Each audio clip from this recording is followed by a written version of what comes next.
Welcome back to the Whiskey and Wisdom podcast. I am one of the co-hosts, Tyler Yall. I'm running solo today, and today I am with David Raad, owner of 6 and 20 Distillery. Thank you so much for having me in here. This place is beautiful. It looks really nice. So I appreciate you inviting me in. Thank you. You caught us on the day. For those of you that didn't get to see the last 3 hours of the day, we had a small plumbing emergency we had to deal with. And so that's the joys of entrepreneurship, right? Exactly. You get to fix it all. Yep. Business ownership, there's too many hats to wear every single day. That's right. Today was plumbing. That's right. You get to see entropy in real life, things falling apart. Yeah. Yep. That's We awesome. got a cocktail, so cheers. Exactly. Yeah. Cheers. Thank you.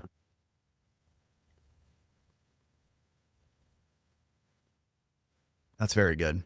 That's our favorite. That's my favorite. It's Manhattan. Yeah. It was Old Bunny wheat whiskey, which is an incredible whiskey to begin with, but it really pairs well in the Manhattan. Yeah, I was going through the website, doing my due diligence before I came on and saw that your favorite was the Manhattan. And I asked what she was whipping up back there when she said that. And I was like, oh, gotta have it. She probably looked at you thinking, what kind of question is that? Of course it's Manhattan. Exactly. But yeah, so I guess the first question is, how did you get into distilling in the first place? Yeah. So I worked overseas in East Africa Okay. for businesses that wanted to get into emerging markets. Mm. And one of my clients was South African Breweries Miller Beer, SAB Miller. Okay, yeah. Based out of Johannesburg. We did some projects with them in East Africa. And in explaining brewing to your community partners, so if you build a brewery in a remote environment, in a kind of emerging market, you have to be very careful about communicating with the community that you move into about what to expect. Mm.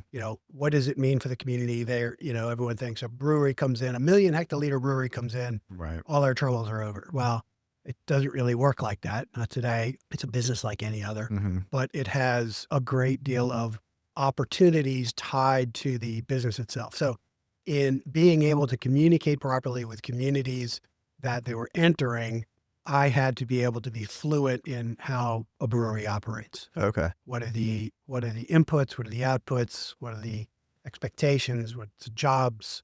What kind of skill sets are needed, et cetera. And that's just manufacturers, it's not even distribution or sales. And so in doing so, I had to be, again, fluent in how they operate. And so I had to go to the brew school in Johannesburg. So trained to be a brewer and then was able to communicate effectively kind of what was happening. And so I was living in East Africa with my wife at the time. We were living in Nairobi. We had our first child in 2009. Okay. And so we said, you know what, it's probably time to go home. Let's go back to Powdersville. So we left East Africa after about a decade there, left East Africa, and then moved back to South Carolina, to Greenville area. Okay. A place called Powdersville, not too far away.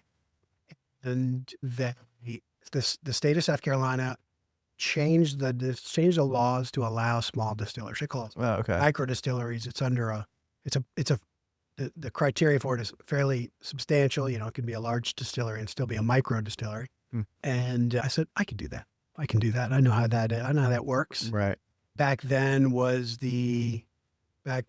there was a big push for moonshine. Oh, okay. Yeah. It was the trend at the time. It was 2010.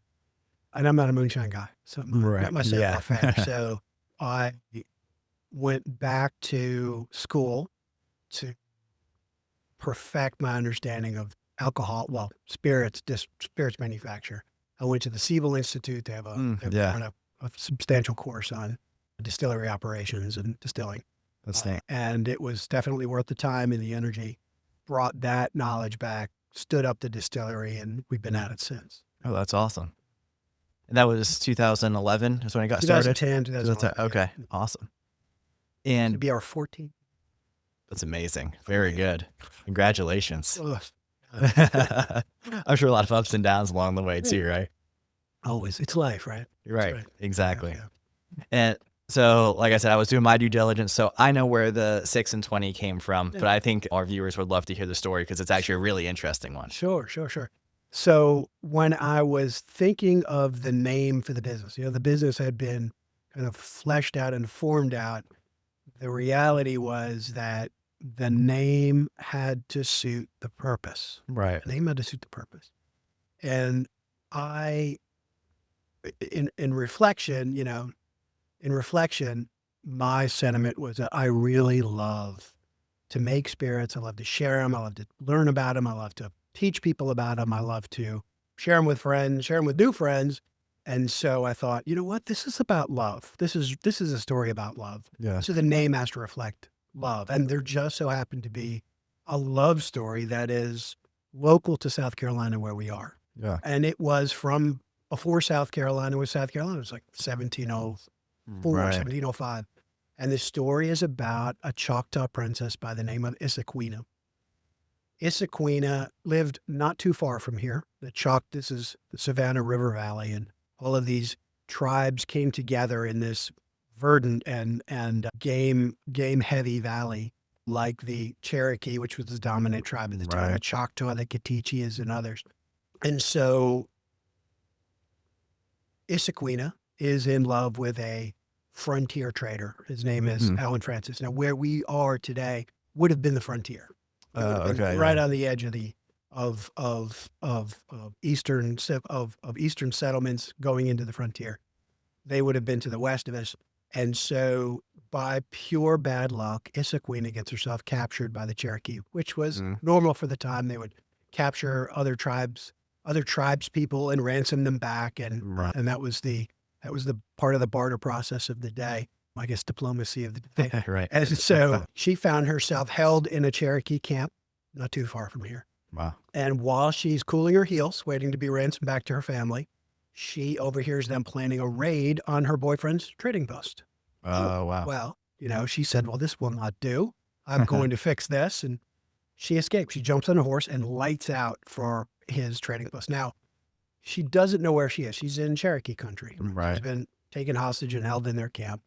But she knows generally which way to go. She can read, she can set her direction by the sun, she can set her direction by the stars, and she rides towards the trading post. Now, along the way, she needs to kind of get a bearing on how far she's gone so that she can understand when she gets there how far away she was. And she names, the legend has it, then she names the places that she passes on the way based on the distance from her escape. Oh, yeah. And those names are still in place today.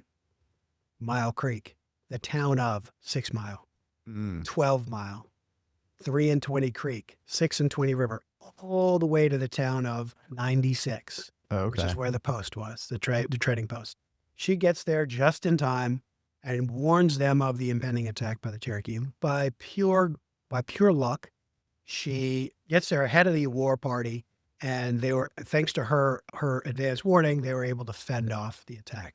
Now, she and her boyfriend, they, after some bumps and bruises, they live happily ever after. But we like to say, if we were making spirits then, or she did a ride today, she would have called the 6 and 20 because along her path were 23 miles. Oh, to wow. Okay. Choctaw. Now, I know you got to go run your ass to get to your elbow to say the whole thing, Right. but it's important for us to communicate a sense of where we're from and tie people back to it because we're distributed in 17, 18 states. And Right. so when I'm in New York or I'm in Texas or California and I'm talking about our brand, I love to take people back to a sense of where we're from. And that really, to me, that means a lot. And I enjoy it. Yeah. Enjoy it. That's awesome. So you're in 17, 18 states as well? Correct. That's really neat. There's a lot of distilleries that we've kind of stopped at and visited along the way, and a lot of them are very much just in the state where they're at, and a lot of that is around like legalities and stuff Correct. too. So was there a lot of loopholes and stuff you had to jump through? Yeah. That's part of the challenges of owning a distillery is that every market you want to get into has obviously its own set of challenges, and not challenges that are necessarily something you've seen in a previous market. And that is the terrain of the marketplace is obviously different. The customers are obviously different. Their wants and needs are obviously different. But then fundamentally, the laws of that state are going to be different. Right. And so that will inhibit or put challenges to you in to make your product get on and get off the shelf. Yeah. It's expensive to get into new markets, and people or distilleries can be very reluctant to enter new markets because of what they don't understand and what they don't do. Yeah. there's something I kind of skipped over to get to that just because I didn't want to forget about that question. Yeah. But so talking about the love story of where the brand came from, is what you're doing very much a labor of love for you? Indeed. Indeed. It is. Every day it is. Every day it is. Now, one of the things that I love is problem solving. I don't know. There's something wrong with me. I enjoy problem solving. And just as I was hammering away on plumbing all day, solving problems, engaging the team to kind of get them to understand deductive reasoning and finding a Right. hidden leak somewhere, this problem solving is something that I enjoy. And so the distilling business is a puzzle box. Mhm. It's a nonstop puzzle box. And it is indeed a labor of love. So if I love puzzle solving, if I love challenge, figuring out, then this is the job for you for sure. But it doesn't stop. There's no Right. stop solving problems today. It doesn't work. No. So what I found out too, I was kind of learning the lay of the land in here that you're a previous ranger. That's right. Is that where the problem solving comes from? Maybe. That's a good question. Certainly there's a lot of problems, but that was the never quit. Right. Yeah, Component that's very to it. true. Never stop. Never stop. Even if you're doing not much, just don't stop. Yeah. It's 90% mental, and the rest is attitude. Exactly. So this industry, a little bit of labor of love, and then non-stop, never quit is Never probably quit. definitely Never where the 14 years later comes from. That's right. That's right. And this is a job. This is honestly, really, it's a job for listeners. The answer is there. You just have to ask the right questions Mm. and listen. Sometimes when you're listening and you don't hear anything, that's hearing something. True. Yeah. Ugh, that's hearing something. So you really have to listen. You have to leave your pride at the door. You have to, do all these things. This humility had better be baked in because this isn't the place to learn it. Right. Right. Yeah, it's challenging. It's challenging. So with that being said, was there a situation when you were growing over these 14 years where you thought something was going to hit head on and it kind of flopped? Yes. And there were other circumstances where things I didn't expect to hit and they hit. Oh yeah. And so, man plans and God laughs, right? Mhm. So you never know. The thing is to keep trying. Don't stop. Just keep trying. Yeah, there were certainly things that I thought would do better and do different. And they just went in different directions. Mhm. Very odd, but Oh, I'll yeah. take it. Even when something's a flop, it's valuable because you're learning. Yeah, something. exactly. Yeah. So I try not to take for granted the failures. Oh yeah. That's a lot how the podcast got started too. There was many what were seemingly failures and what many people probably would have stopped at. It's just like, you know what, we can take this and turn it into something else and just kind of keep on moving for That's it. right. So yeah, I completely understand. But there's along with that too, I guess there's a lot of areas where there's a lot of like artistry involved too, right? Because when it comes to the distilling process, there's a million ways to, like for instance, let's talk about the vodka. Right. There's a million ways to make vodka. You do it different. Much different. And that's part of our fingerprint of our business is that I set out to do what I wanted to do to do this. I was intent on not reproducing something that's already been done. Mm-hmm. To me, that is lame, right? Right. It is flattery at best, laziness at worst, but you can do better by applying yourself and just thinking a little bit differently and doing what you like, making the product that you like. Maybe it'll be a commercial hit, maybe it won't, but at least you've made something that you like and enjoyed and maybe perfected it to a degree that you really, really enjoy. Like the Old Money. I really like that wheat whiskey. To this day, maybe there's a few others that are making it kind of like we do, Mm-hmm. but we really stand apart for that. And it's flattering when I see other people making it as well, or Right. 5-grain bourbon or things like that, or making or targeting a rye out of a fragrant grain like our Right. like rye. It's flattering to presume that they are copying you, but in all reality, right? How many ideas are on God's green earth? Right. True. I can't claim to own all of them. People could know, materialize them out of thin air too. But it's nice to have a direction that is different because then we have something to talk about. Right. People, we don't just have a anodyne vodka that doesn't taste like anything, or we don't have Right. a bourbon that tastes like pain. We have different products that taste the way they do for a reason. Yeah. For a reason. And so I heard the rye that you guys use has a specific story behind it as well too. Wow, that was something that I cottoned on to when I came to understand it more. So the f- the rye is an interesting grain. It's a black seashore rye. It's grown on Edisto Island. It came to us by this organization called the Ark of Taste.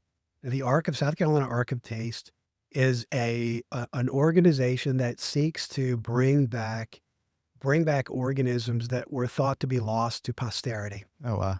So every year they'll grow a new row crop, maybe a new fruit, maybe a new cereal grain or something like that, a variety that hasn't been seen for a while. Maybe it's a commercial hit, maybe it's a flop, but at least it's back in the mix and people can explore it. Right. It's something that you have to watch carefully and closely for, but it's very carefully accomplished. It's very carefully accomplished. There's geneticists from Clemson University that work on it. There's food historians from Clemson University work on it. So Jeez. there's a lot of brain power going into it. So it's flattering to be included into it and to get to see their product, right? To consume their Right. product. And so a few years ago, many years ago, they brought this black seashore rye back from seeming extinction. It's not a dominant variety of rye. So if you planted it next to a Abruzzi, the Abruzzi would just take over. Oh yeah. And so they grew a seed bank, handed out that seed bank to a number of different farmers. We got the first iteration of seed Oh wow. or rye that was grown. And maybe I got about 1,000, maybe 1,500 pounds of it, about 2 seed bins worth. Anyway, so when I got it, opened it up and it was like, oh, peppercorn, pumpernickel. As soon Oh as I wow. opened the Yeah. bin. And of course, you get rye, you start making rye whiskey, right? Yep. And so that was off to a running gallop. And it was so rich when it was mashed. It was robust smelling. I mean, beautiful pumpernickel smells to it. It was amazing. And then when I distilled it, for a whiskey, it was so pepper forward. And it Okay. was really, really remarkable in the characteristics and the congeners that were being discovered by really carefully distilling it and getting our cuts just right. So I thought, maybe at that time I wasn't making a vodka. I wasn't making a vodka, and I was waiting for the right inspiration to come before I made a vodka. And we've got, a vodka column. We can make it. It's not a problem. Yeah.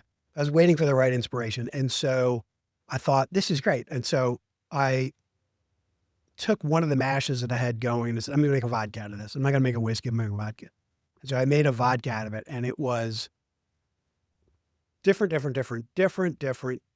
Really, really interesting in that the vodka that we've been accustomed to as consumers in America is Right. European style, tasteless, more or less odorless, Yeah. slides past your palate unless someone puts a little invert sugar in it, and then it's Yeah. a little bit creamier. But this was creamy to the palate. This was cocoa nib, caramel. I mean, really fascinating vodka. And I thought, this ultimately, I feel strongly about this. I'm ready to be wrong, and I probably will be. I won't be the first time in my life, but I'm ready to be wrong.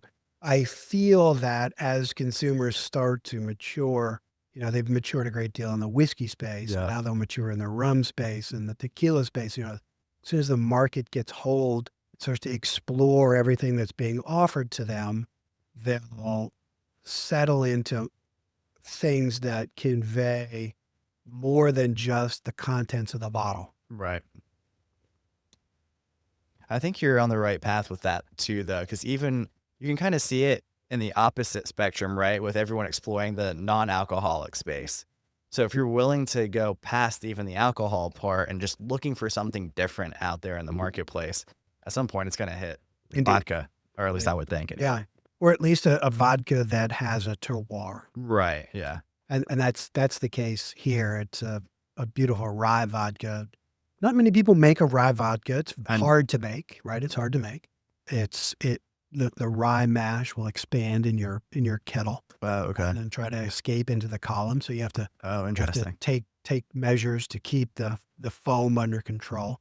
Lots of gluten in it. So it's a little bit of a harder product to manufacture. And so it's a little bit of a slower distillation. Now rye by Mhm. weight will have less sugar in it to say corn or wheat. Oh, So your okay. yield's going to be lower per run. So you're dealing with a lot of negatives from the jump, a lot of excuses why not to do it, Right. why not to even explore in that direction.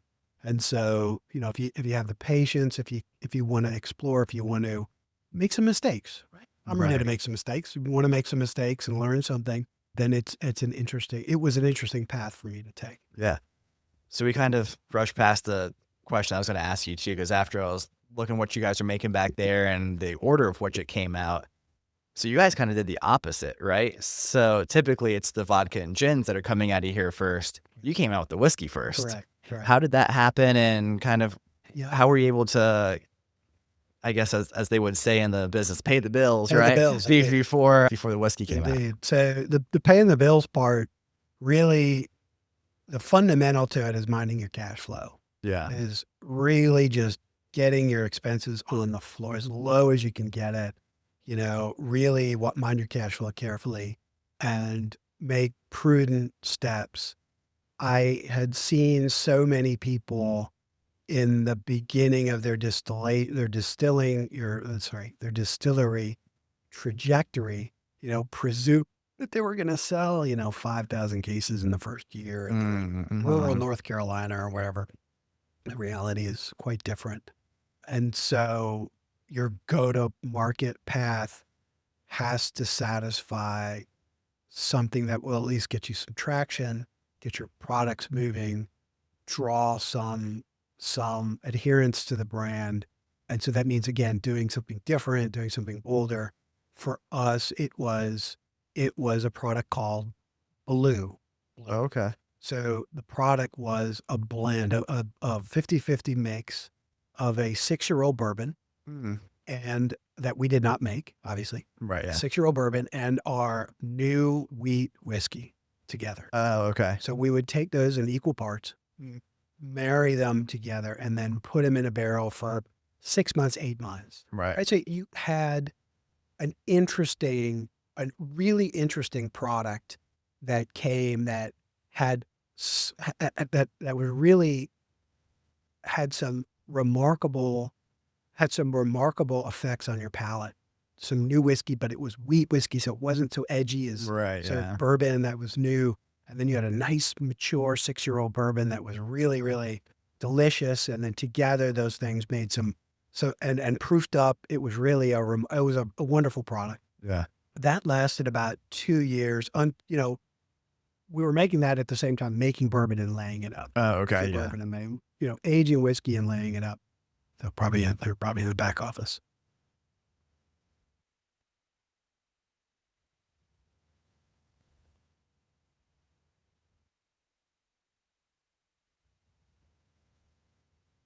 Maybe everyone's asleep in the back. Yeah, sounds like. All right. So what we did then was we also had our virgin wheat whiskey. It was a wheat whiskey, just white whiskey, Oh, okay. and it went well in the cocktail format. Mm. But as for new whiskeys, generally you don't want to go with a new bourbon. Obviously, you're Right. Yeah. experienced enough to know that. So the wheat whiskey was on the front edge of new whiskey, but definitely did not pursue the sentiment of moonshine. Right. Aged, deliberately unaged, kind of more aggressive product. We didn't do. And so that's what we did. We did the blue, we did the wheat whiskey to launch, and then rode those out for a couple of years, kept the cash Right. under control, focused on our local market, and then kind of increased our trajectory. That's awesome. Yeah.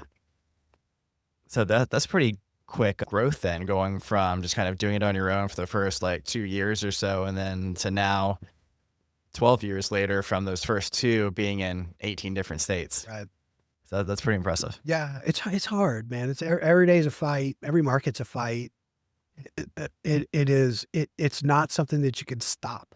Right. You Yeah. can't say, I'm just going to take the month off and just let Right. You know, our retail partners, our wholesale partners, they need to, you know, they need to be reminded while you're relevant. They need to be reminded of your product and its qualities. Yeah. And so, you know, it just doesn't stop. Unfortunately, it doesn't stop. Exactly. So outside of South Carolina, what's your next largest market? Georgia's our next Georgia. market. Okay, that makes sense. Yeah. California's picking up. Oh, really? Okay, so you're all the way out in California? Yeah, don't sleep on California. They love our Carolina cream. Oh, that's But awesome. it's a giant. I mean, when you consider South Carolina is our biggest market, our highest volume market. I think we might be the highest volume seller in the state. Oh, wow. Georgia's number 2, and then California is picking up fast. But when you consider the size of the market, I mean, Metro Atlanta in Georgia is larger than the South Carolina market. Oh, wow. Yes, That's amazing. massive market, and it's a very competitive market. It's very competitive market. What I see, other people see, so they're going to attack it. Yeah. California, like one market in California is as big as all of Georgia. So That's amazing. You're in Yeah. 3, larger towns, or larger metro areas. That's a lot to work with. Right. That is a mammoth amount of stuff to work with. And so, you got to put it in perspective and put it in scale and be ready to act. Right. Packaging matters. You're not gonna service 18 markets with a hand-filled line. It's got to be a back line, or you're not gonna make it. Right. You're gonna have 10 people on the back line, and they're gonna be screaming at you for making them do the work. True. So just because a lot of our listeners are in North Carolina, are you in North Carolina yet? We are. We're on special order in North Carolina for some odd reason. North Carolina wants our product. They do consume a lot of our product. Yeah. But they insist that we are a special order, which is very unusual. That is unusual. Considering how long we've been selling in North Carolina, how much we've been selling in North Carolina. Might be my number 4 state. Anyway, they pay a premium for a special order product for me. I don't mind. But the consumers take it. Now, because North Carolina will not let us get into their regular ABC system, Mm-hmm. and the regular bailment ABC system, we say we're not going to apply any marketing dollars to your market. Okay. Yeah. We're not gonna ourselves invest in your retail system if you won't take the time to invest in us as a brand, even though we have a decade of track record together. Right. Which is mind-boggling. But truth be told, the control states, North Carolina, Virginia, are easily the worst markets to deal with. Yeah. The most difficult, most expensive, least performing, underserving the public. It's a remarkable circumstance in that states maintain or able to. The public allows the state to maintain these systems.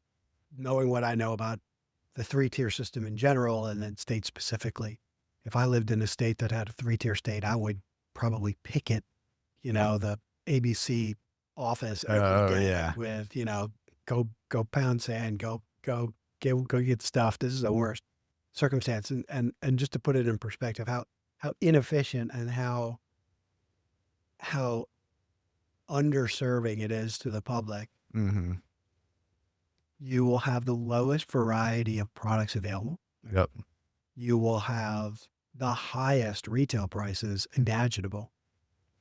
Take, for example, our Carolina cream, our most popular product in South Carolina. The MSRP is $19.99. You can find it for $21.99.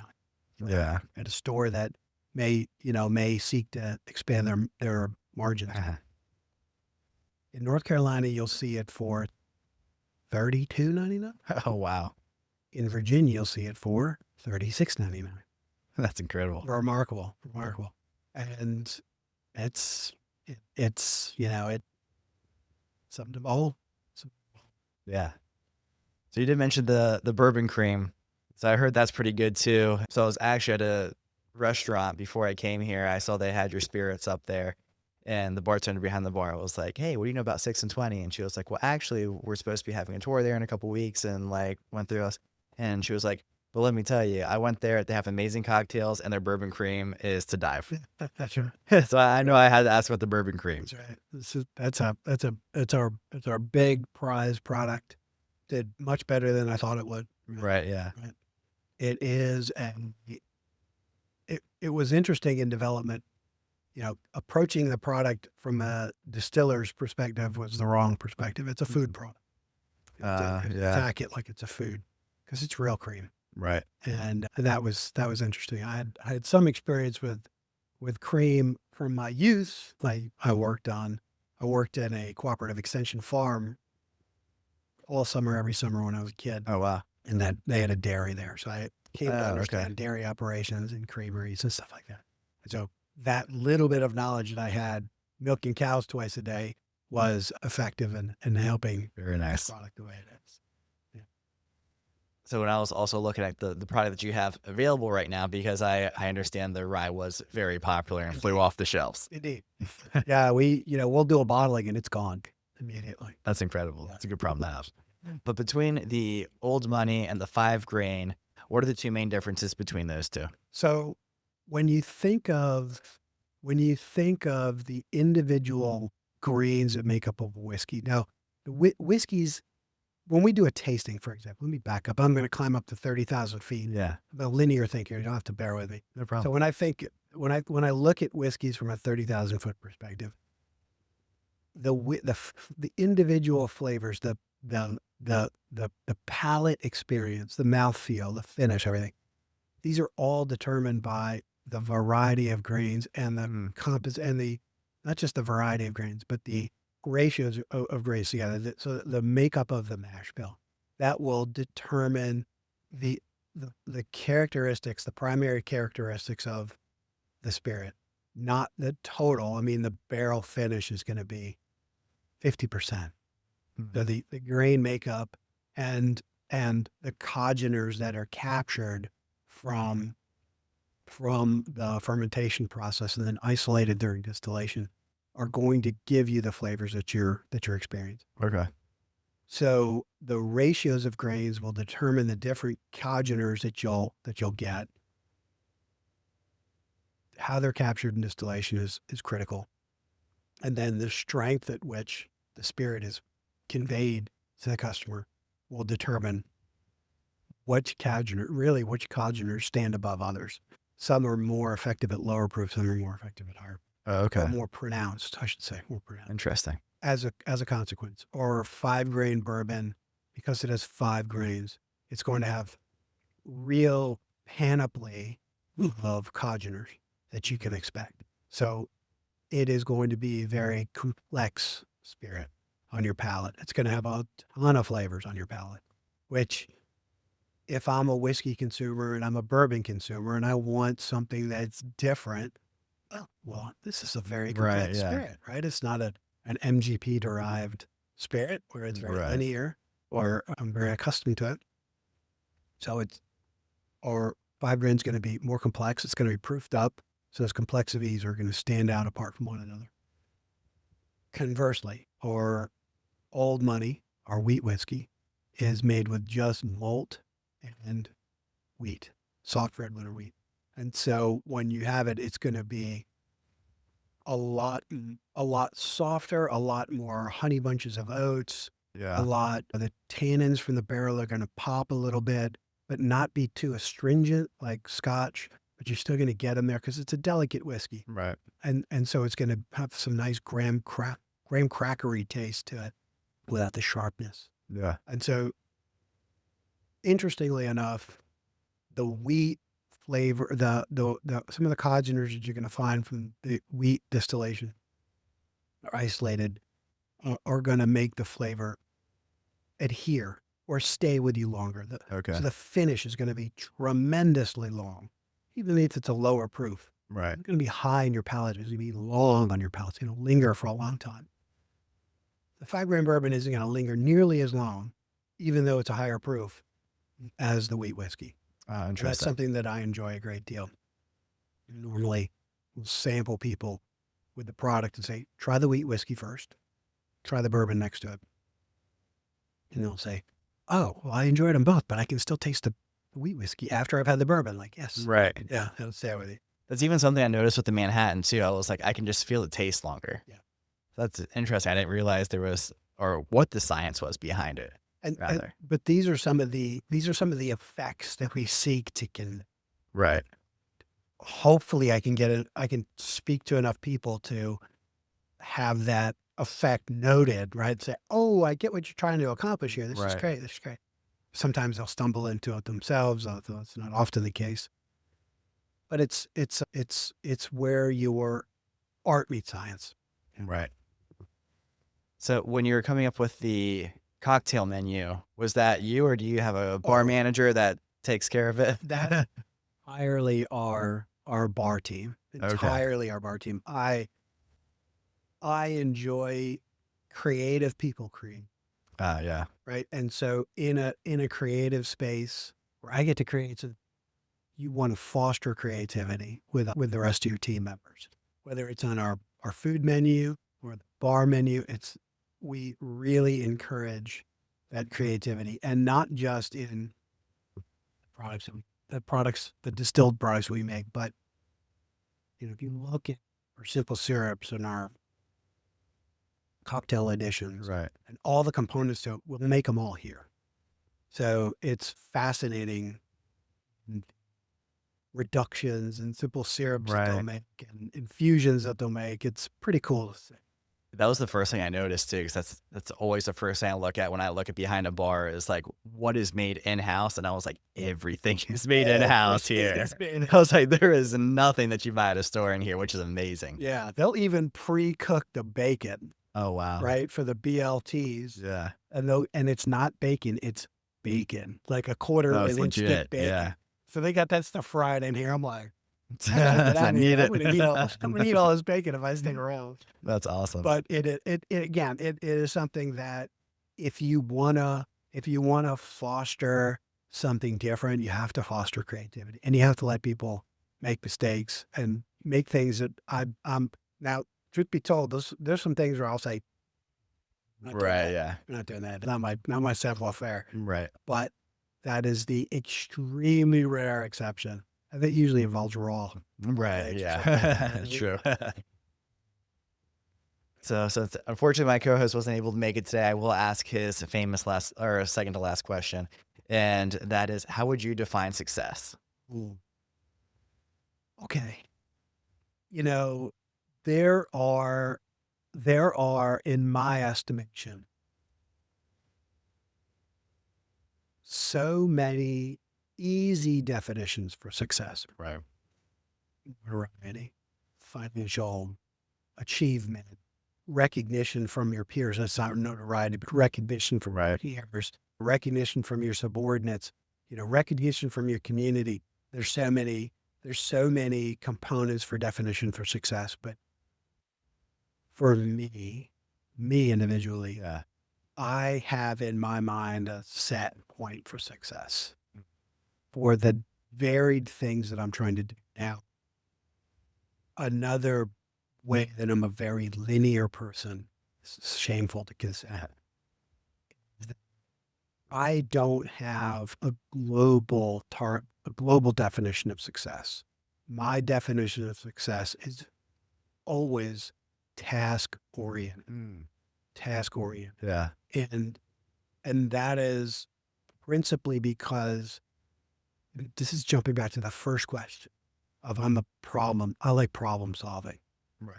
And so all of the problems that I have to deal with don't have one specific final conclusion of Right. the curtain falls and there it is.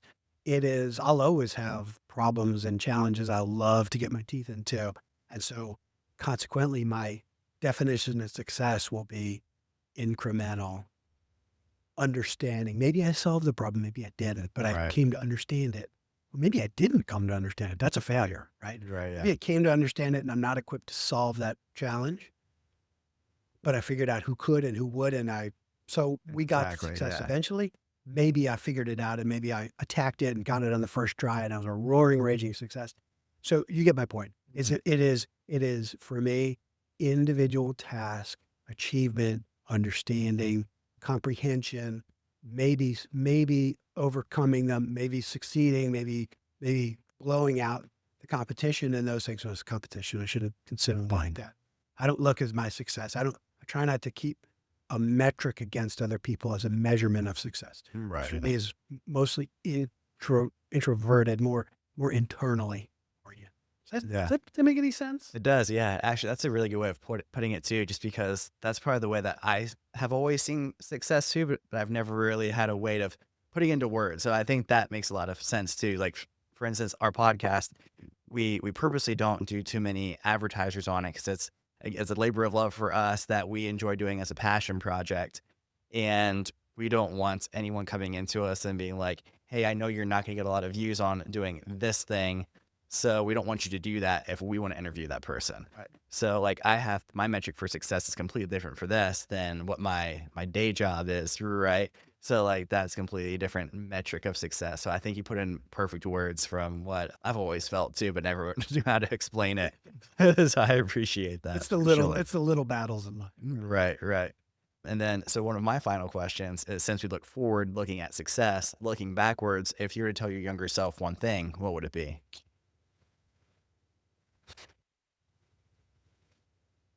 Oh, it's so easy. Hindsight is so easy. Right. Oh man. In all the things that we do, all the projects that we undertake, we often discount what we can do, what we can summon forth as individuals. We often feel the need to have people with us to try to break a trail. Right. The reality is that you don't need that. You don't need that. You can advance on your own, succeed and fail, but at least you can do it on your own, and you can be responsible to yourself. And then as you progress, if you need to bring in individuals to help you move forward, then that's the best course. But to start the expedition with people that, assuming that you need to have them with you is a mistake. Yeah. Oh, that's really good. So you always hear the popular quote, right? If you want to go fast, go alone. If you want to go far, go with others. But I think you kind of bring up a good point. So in order to start fast, to get to where you need to go, probably better to go ahead and kind of cut the trail. And then when you realize there are some hurdles and obstacles, to start bringing in those other horsemen. That's from my experience. Yeah. Yeah. It's been enlightening for me. Now, this is, by the way, I don't want to take credit as this is an original idea. I read this 15 years ago. Oh, okay. Yeah. And I read this and I was like, discount. Right. It was true then. It's true now. Yeah. Makes sense. I really appreciate it. We are coming up on our time and want to be respectful of your time as well too. So thank you so much for inviting me in here and letting us sit down for a while to hear a little bit more about your story. And I'll get some more footage around here so everyone can see what it looks like. And I look forward to tasting a few more of your spirits. Wonderful. Thank you again. Thanks for Thank you. Appreciate Cheers, it. man. Cheers.